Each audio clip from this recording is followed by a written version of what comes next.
Bonjour tout le monde, bienvenue sur Odyssée, c'est Amélie. Comme vous savez, ce podcast est dédié aux témoignages, aux ressentis. Aujourd'hui, je vais aborder le mien. Ça s'est passé un petit peu avant le confinement. Il m'a fallu un moment avant de mettre les choses en place. Vous savez que la médiumnité, des fois, c'est pas toujours drôle. Aujourd'hui, c'est assez particulier ce que je vais vous raconter. C'est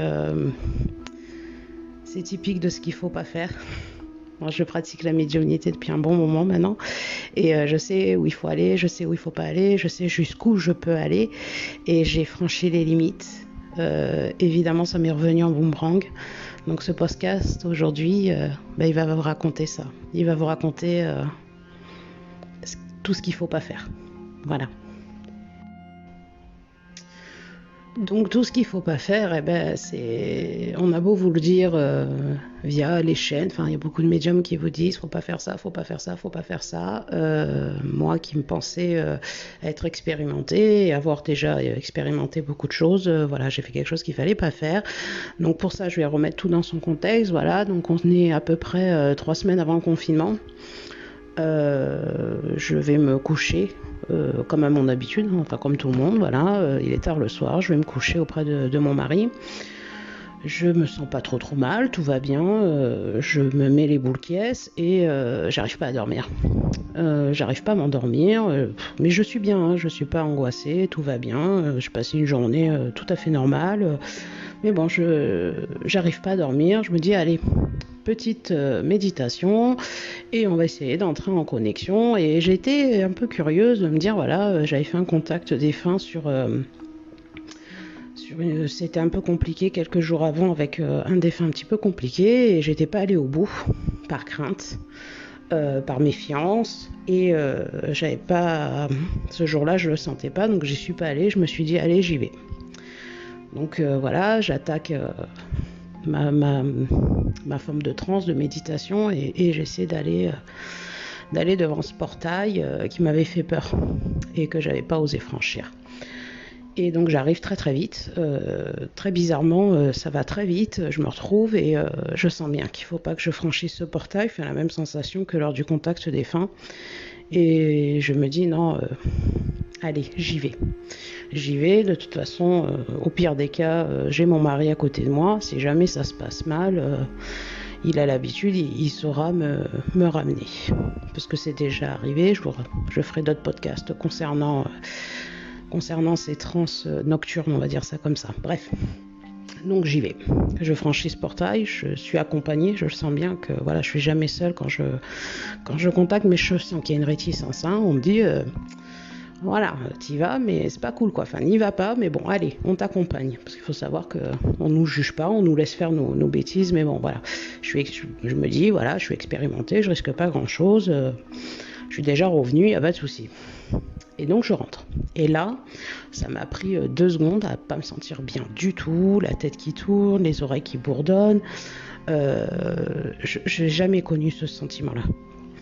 J'ai jamais eu cette impression-là, en fait. Et donc, je suis pas bien. Et au lieu de me dire... je me le suis dit, évidemment, mais au lieu de sortir de cet état, je décide de m'enfoncer. Donc, je décide de continuer. Parce que je suis toujours... on est toujours, nous, médiums, plus forts que les autres. On se croit invincibles. Et puis, faut faire les erreurs pour les comprendre, quoi. Et donc j'y vais, sauf que blackout, je ne me souviens plus de rien. C'est-à-dire que je me suis réveillée le matin avec aucun souvenir de ce qui s'était passé. Apparemment j'avais réveillé personne, tout s'était bien passé. Mais je ne sais pas ce qui s'est passé.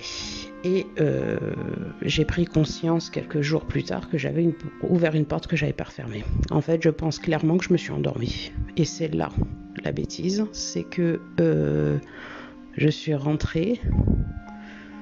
Je sais pas qui m'a sorti et je sais pas si j'ai fermé la porte. Mais ça, sur le coup, je me pose même pas la question. Je sais pas pourquoi, la question ne se pose même pas. C'est les événements qui vont suivre qui vont vite me faire prendre conscience que non seulement je suis allée trop loin, mais qu'en plus j'ai rien fermé du tout, quoi. Donc je vais vous raconter les anecdotes. Alors il est à noter que y a des moments où vous allez m'entendre lire. Pourquoi? Puisque la nuit, donc tout le monde rêve, hein, moi aussi, sauf que moi quand je rêve c'est assez particulier. C'est que voilà, j'ai des messages, ça vient énormément la nuit. Et donc j'écris au matin, j'écris mes ressentis, j'écris tout ce que je vois, tout ce que j'ai entendu, puisque j'oublie. Comme tout le monde, le rêve, vous en souvenez 2 secondes. Et après ça s'en va. Donc moi j'ai tendance à écrire. Et heureusement, puisqu'en relisant mes écrits, j'ai pu comprendre ce qui s'était passé. Voilà, parce qu'il faut savoir que ça a duré plusieurs jours.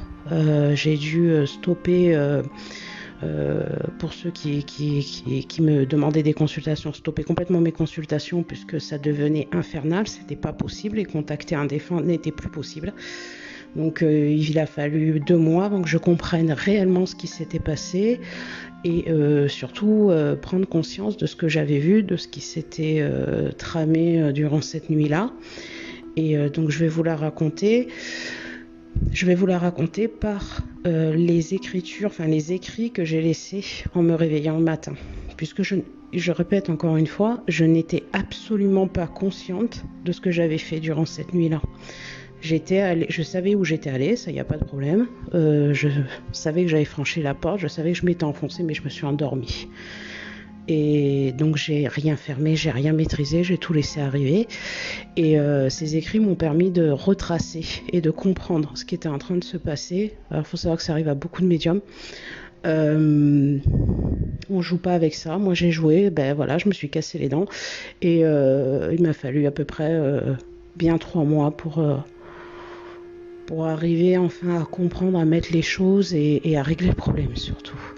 Donc voilà, donc je vais vous raconter un petit peu ce qui s'est passé les jours qui ont suivi cette méditation, j'ai envie de dire cette méditation qui a mal tourné.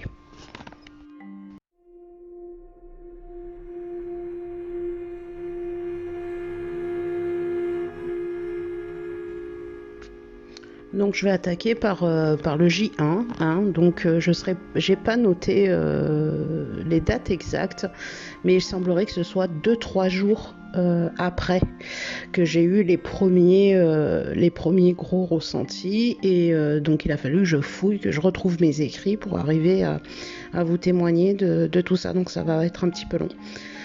Donc J1, on y va. Donc je vous lis ce que j'ai noté. Nous parcourons un chemin. Il semble que ce soit un petit lotissement. Nous avons emprunté celui sur notre gauche, qui nous enfonce dans une forêt. Un peu plus loin, il y avait une maison, avec un petit champ où la terre semblait être retournée. On s'arrête et on décroche une figue. Alors, il est à noter que je ne mange pas de figues, je déteste ça. Donc visiblement, ce jour-là, j'ai bien conscience que c'est pas moi. Je vis quelque chose qui n'est pas de mes souvenirs, d'accord? C'est à part des détails comme ça qu'on arrive à comprendre que j'arrive à savoir ce qui se trame dans mes rêves, et c'est pour ça que celui-là, je le note. En fait, c'est quand j'ai des détails qui ne m'appartiennent pas, où je vais noter, je le sais immédiatement quand je me réveille. Bref, donc je décroche une figue, je mange une figue, et là, j'écris, on décide de s'asseoir au sol, je choisis un endroit, je prends un bâton, et je secoue la terre avec ce petit morceau de bâton, d'où sort un petit tissu qui semble être une manche d'un blouson bleu. Voilà, j'écris ça. Bon, ce jour-là, je n'écris rien d'autre que ça. Alors, visiblement, nous sommes plusieurs. Donc, au vu des écrits que j'ai laissés les autres jours, nous sommes 3. C'est pas important. C'est pas important, pourtant je le note, mais enfin bon. Donc je reconnais pas les lieux, je ne sais pas où je suis, il y a quand même pas mal de détails, donc visiblement quand je me réveille, je note. C'est toujours ce qui se passe. Quand j'ai des messages, on sait quand c'est pas pour nous. Donc je me réveille, je note ça. Ça c'est bon, jusqu'ici tout va bien. Voilà, je trouve en triturant la terre comme font les mots, mais en fait j'ai l'impression avec un bâton on joue un peu avec la terre et là sort un morceau de tissu et je me rends compte que visiblement c'est une manche de blouson bleu. Voilà, ça c'est pour le premier écrit. Donc vous voyez bien la difficulté qu'il a fallu pour que je revienne à tous ces écrits, que je fasse le lien avec ce qui se passait pour arriver à comprendre réellement. Donc j'ai plein de petites brides comme ça. Et donc voilà, cette nuit passe, pour l'instant rien d'alarmant, rien qui m'inquiète. Et là par contre je m'en souviens parfaitement. Je note également, je pense que c'est la même journée puisque c'est le même stylo que j'utilise. Donc j'écris que j'ai un flash, donc ça je m'en souviens parce que j'étais assise devant ma télé et je regardais machin criminel. Je sais pas pourquoi, moi, je regarde jamais ce genre de truc, mais enfin bon là je tombe là-dessus et donc j'ai un flash, je prends immédiatement mon cahier et j'écris ce flash et ça je me souviens puisque je revois cette manche bleue et je vois une main qui dépasse, donc comme si on avait enterré quelqu'un et donc en fait c'est la manche, il y avait une main dedans, voilà, il y avait un corps. Et je revois exactement cette scène, ce qui me ramène immédiatement à mon rêve, mais bon, c'est pas très clair encore. Mon cerveau a pas mis les choses en place du tout, mais ça me rappelle quelque chose. Et en fait, je me vois découper quelque chose. Je me vois découper un corps. Enfin, c'est vraiment ce flash de « mais c'est moi ». Je sais pas comment vous l'expliquer. C'est pas un flash où je vois quelqu'un découper, c'est que c'est ma main qui découpe un corps. Voilà le flash que j'ai et il m'a tellement marqué que je l'écris. Donc voilà, ça c'est dans la même journée, c'est-à-dire le matin je note ça, l'après-midi j'ai ce flash-là, donc là alerte rouge, je sais qu'il s'est passé quelque chose.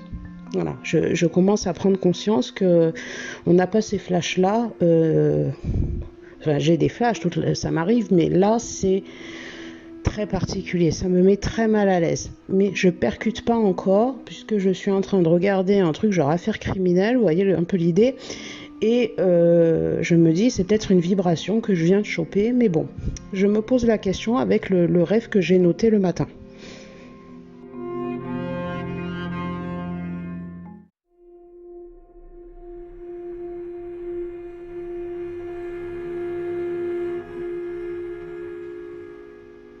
Donc J numéro 2. Donc il est à noter que il se passe quelques nuits où il ne se passe absolument rien. Hein. Il faut savoir que ce type de contact, alors ça c'est pareil, il m'a fallu 3 mois pour comprendre quoi. Hein. Donc il se passe visiblement rien les jours suivants, mais je vais quand même l'appeler J2 pour la lignée hein, des événements. Donc, je me note effectivement au réveil, c'est ma main qui a découpé. Ça, c'est ce que je note. Donc, voilà, c'est quand même assez curieux. Et qui a déposé le corps là où il est. Je l'ai déposé de telle manière qu'il est posé sur le flanc. J'ai probablement dû le jeter dans la panique. Ça, c'est ce que j'écris. Donc, vous vous rendez compte de la peur que j'ai eue quand je suis revenue sur mes écrits, quoi. Parce que je relis jamais, hein. Enfin, je relis si je sens qu'il y a un intérêt. Mais bon, je me suis probablement dit c'est un cauchemar, je vais les noter. Donc voilà. Donc visiblement c'est moi qui ai jeté ce corps. Cette particularité c'est qu'il est sur le flanc. Et là je continue à écrire et j'écris. Je m'assure que les filles qui m'accompagnent n'aient rien vu. Donc là, visiblement, je prends conscience que je suis responsable de ce que je viens de faire. Et j'écris « loupé ». L'une d'entre elles me montre du doigt ce qui dépasse de la terre. Elle crie. On décide de retourner voir les autres. Et là, je mets entre parenthèses, je me rends compte que je participe à des recherches. Et je me dis que si on retrouve mon ADN sur le corps, je dirais que je l'ai touché accidentellement. Voilà, ça c'est-à-dire que je réfléchis visiblement comme si j'étais la personne. Alors tout ça, je continue à répéter, je dors, d'accord ? C'est ce que j'écris au réveil. Et je continue à écrire. Mais je sais que ce n'est pas le seul. Il y a aussi une petite fille que j'avais étranglée et un gars que j'aurais poignardé. Alors, voilà. Voilà, vous imaginez quand je retourne dessus. Et en fait, entre parenthèses, j'ai des flashs, j'ai des flashs de ce qu'il s'est passé. Alors, je pense que, en fait, donc je rêvais, hein, et c'est la suite. J'ai vraiment l'impression qu'en fait, je vivais, en relisant ça, je vivais les scènes, en fait. Alors là, jusque maintenant, je m'inquiète pas, puisque je n'ai pas d'attaque physique, si vous voulez. Pour moi, c'est juste mon esprit qui fait des regroupements. Bon, je suis médium, je sais bien que c'est pas des contacts normaux, mais j'ai pas encore fait le rapprochement avec la nuit qui est précédente en fait. Je fais pas encore. Je sais que c'est la suite du J1. Si vous voulez, ça j'en suis très consciente, et le flash que j'ai eu devant la télé, vraiment je commence à comprendre. Mais tout ça, je commence à comprendre 3 mois après, quand j'ai dit, enfin pas 3 mois pour le coup, ça devait être peut-être 2 mois, quand j'ai dit je vais retourner sur mes écrits parce que les choses, ça va pas. Voilà, j'ai des flashs qui sont pas corrects. À un moment, je me suis demandé si je devenais pas schizophrène, quoi. Hein. On en est un peu là. Bon. Bref, donc il apparaît que visiblement, même dans mon rêve, j'ai des souvenirs de ce que cette main, je ne vois qu'une main, si vous voulez. Mais cette main, c'est la mienne, mais c'est pas la mienne humainement, si vous voulez, hein, mais c'est la personne qui a fait ça, qui a ces flashs. Ça, c'est important à noter. Et là, après, il y a plus de... Alors, attendez, juste je lis. Non, là, ce jour-là, il n'y a plus rien. Voilà, parce que je me suis fait un petit rappel, j'ai essayé de remettre en ordre. Donc voilà, ça c'est le J numéro 2. Ben voilà, ça s'arrête là. Donc visiblement, je participais à des recherches sur des crimes que j'avais faits. Enfin, sur un crime, là en l'occurrence. Mais il n'y a pas que ça. Il y a une petite fille visiblement que j'aurais étranglée et un homme que j'aurais poignardé. Donc voilà, là, il se passe encore visiblement plusieurs nuits où il se passe pas grand-chose. Enfin, j'ai plus de flash, tout va bien. Voilà, je pense que je passe peut-être une semaine. Je devrais noter les dates, mais bon, il se passe à peu près une semaine où visiblement je n'ai absolument plus rien, tout va bien. Je ne peux toujours pas faire de contact défunt. Les connexions sont très mauvaises. Enfin, j'y arrive pas. Voilà, ça c'est important à noter puisque tout va partir de là en fait. Je vais me demander ce qui se passe à partir de là. Donc, voilà pour le jour numéro 2.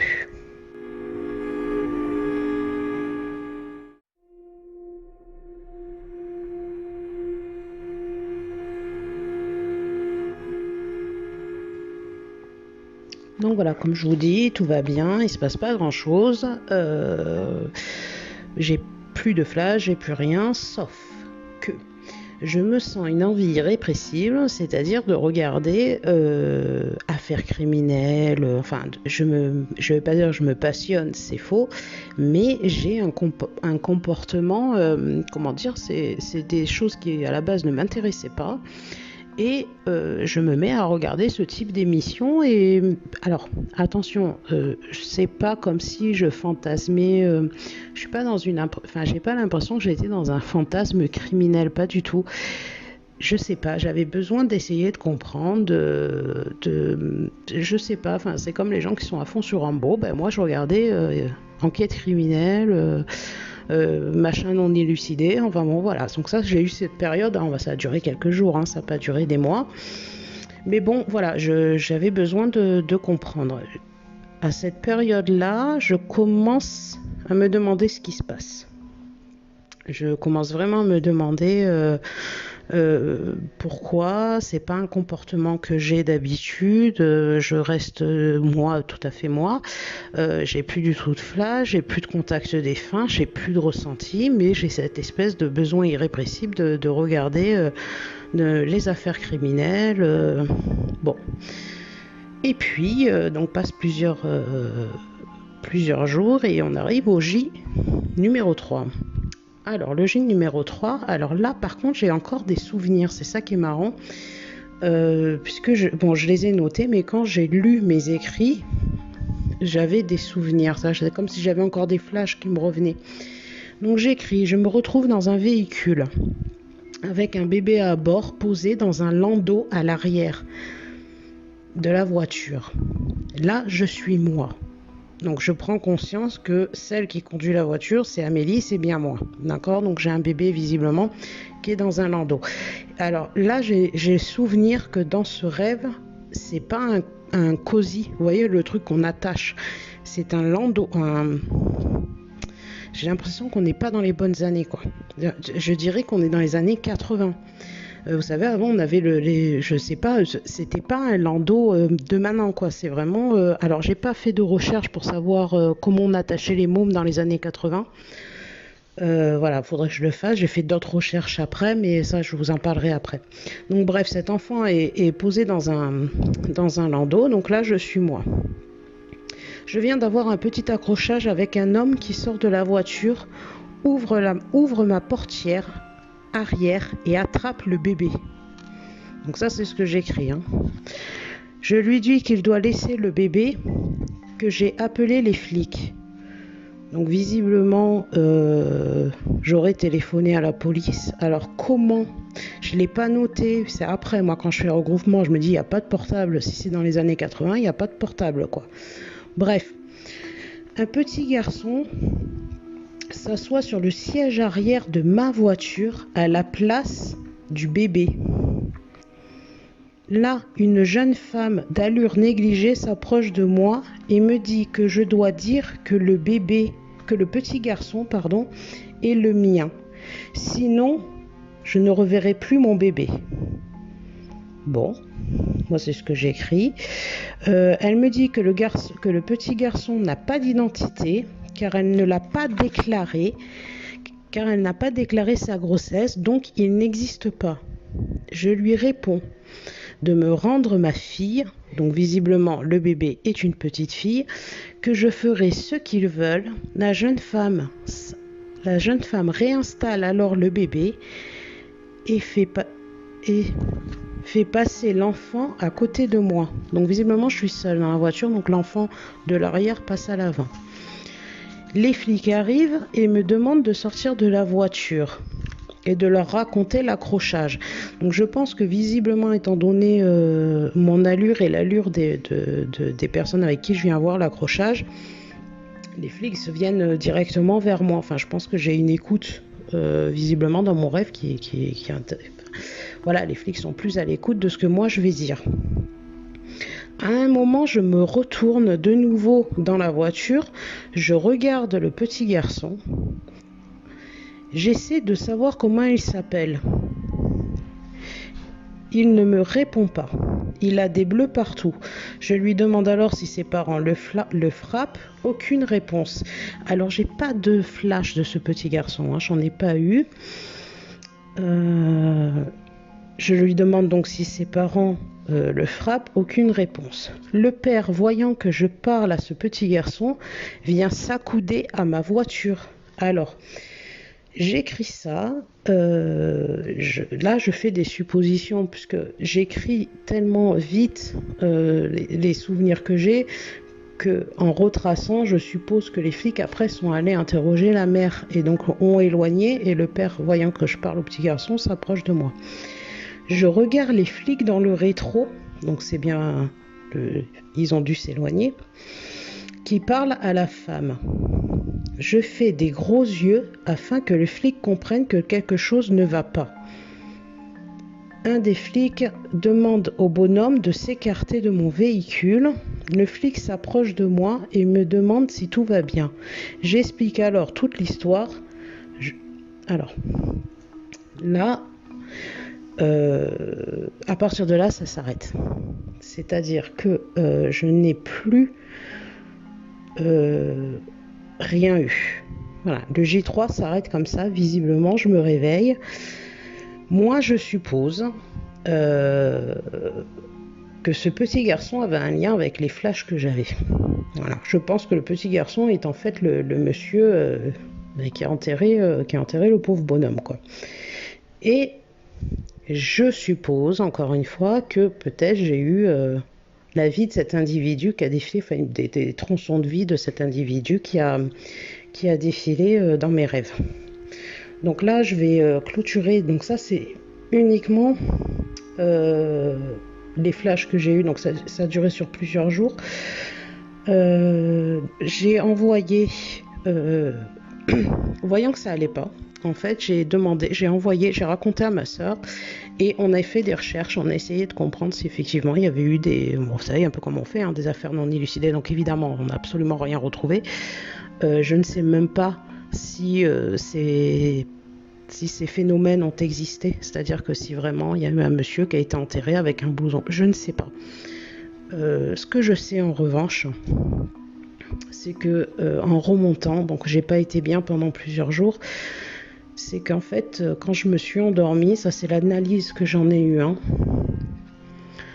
Quand je me suis endormie, en fait j'ai été plus consciente, c'est-à-dire que j'ai laissé mon âme voyager sans protéger, en fait. C'est-à-dire quand on fait un contact défunt, on a quand même cette capacité à bloquer le contact quand on sent qu'on est en danger. Là, moi, m'endormant, ça se promenait, quoi. Ce que j'ai compris quand j'ai fait ça, en fait, c'est que je suis allée trop loin. C'est-à-dire que je suis allée dans les bas-fonds des mauvaises vibrations. C'est pour ça que je dis que je ne suis pas convaincue que ces flashs, que ces rêves, que soient les souvenirs de quelqu'un. Je ne suis pas convaincue de ça. Il est fort probable que ce soit en fait l'endroit où je suis allée. C'est tous les résidus. J'étais tellement curieuse, je me suis tellement enfoncée que je ne me suis pas méfiée une seconde de tout ce qui traînait là-bas. Est-ce que c'est pas des brides de plusieurs vibrations dont mon cerveau aurait mêlé une histoire? La chose à laquelle je me questionne, c'est ces flashs. Parce que quand j'ai des flashs, j'ai des ressentis physiques. C'est-à-dire que là, quand je dors, je suis incapable de ressentir physiquement les choses. Alors ça arrive, hein, évidemment, mais là, en l'occurrence, je ne l'ai pas noté. Sinon, je le mets. Ces ressentis physiques, je les écris. Là, je n'ai rien écrit, donc c'est que visiblement, je n'ai pas eu de ressenti physique. Donc c'est probablement juste vibratoire. Pour les flashs, j'ai des ressentis. J'ai eu un comportement qui ne me correspondait pas. C'est là que j'ai commencé à me dire, c'est curieux, faut vraiment que je retourne. Je pense que c'est à partir du comportement. Quand j'ai eu un comportement qui n'était pas adapté, même s'il y a des affaires criminelles, évidemment, qu'on suit, on essaie de comprendre, évidemment. C'est pas dans mon habitude d'aller étudier les criminels. Voilà. Je pense que en fait, en étant allé trop bas, j'ai ramené cette espèce de perversion avec moi. Donc évidemment, il a fallu que je fasse un gros travail, que je nettoie tout ça, que je redescende pour fermer cette porte. C'était presque si je devais m'excuser de l'avoir ouverte. Donc non, j'ai pas eu d'entité chez moi qui se promenait, j'ai pas eu de squattage, ça n'a rien à voir. J'ai pas ramené. C'est que je suis allée, si vous voulez, j'étais tellement curieuse. Moi, je pense que c'est ce qui s'est passé, c'est qu'on m'a dit voilà, tu veux y aller, il n'y a pas de problème. Par contre, tu vas comprendre quoi. Tu vas comprendre ce qui se passe en bas quoi. Et le malaise dans lequel tu vas être.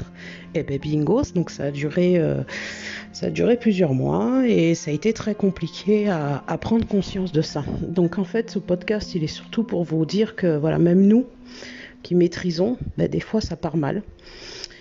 C'est vite compliqué. Là, je tiens à dire que tout s'est complètement stoppé, hein, évidemment, j'ai plus de vision d'horreur.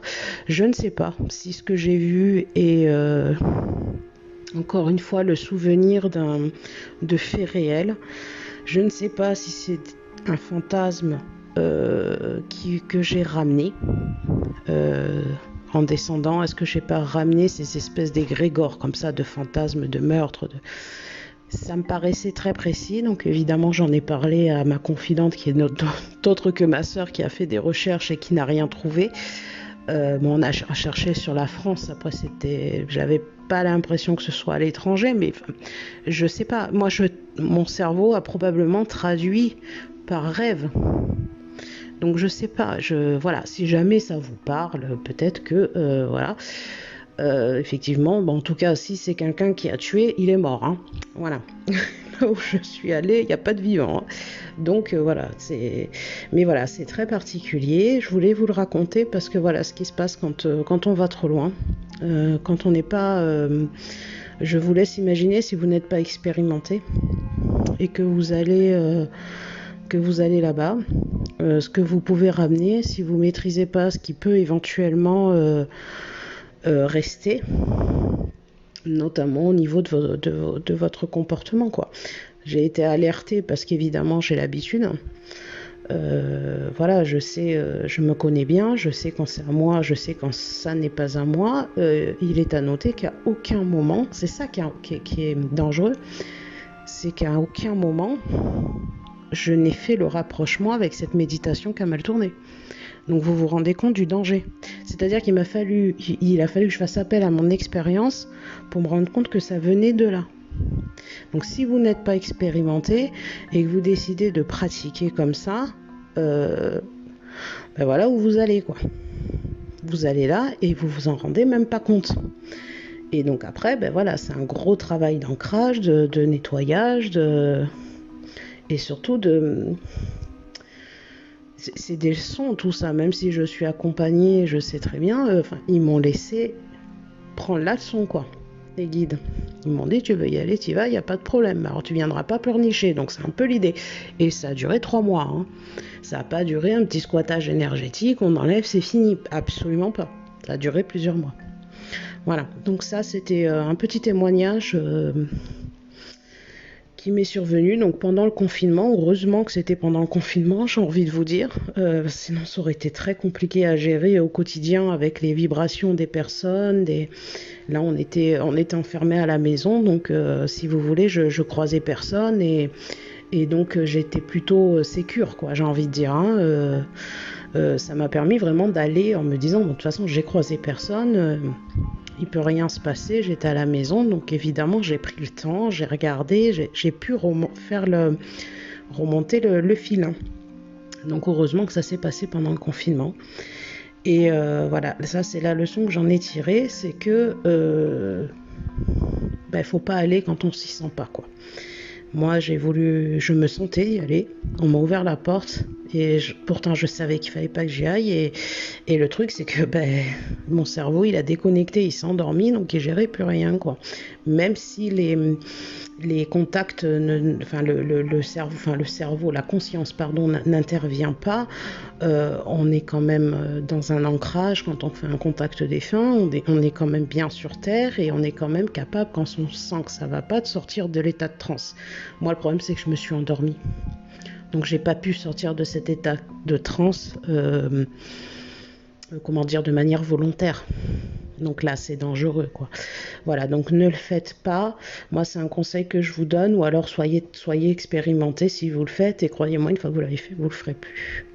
Donc voilà pour ce petit podcast. N'hésitez pas à vous abonner, comme ça vous pourrez être mis au courant à chaque fois qu'il y aura un petit podcast différent. Voilà, je vous embrasse et je vous souhaite une bonne journée. J'espère que cette anecdote, ce témoignage, vous posera de questions et surtout vous fera pas faire de bêtises. Voilà, bonne journée à tous.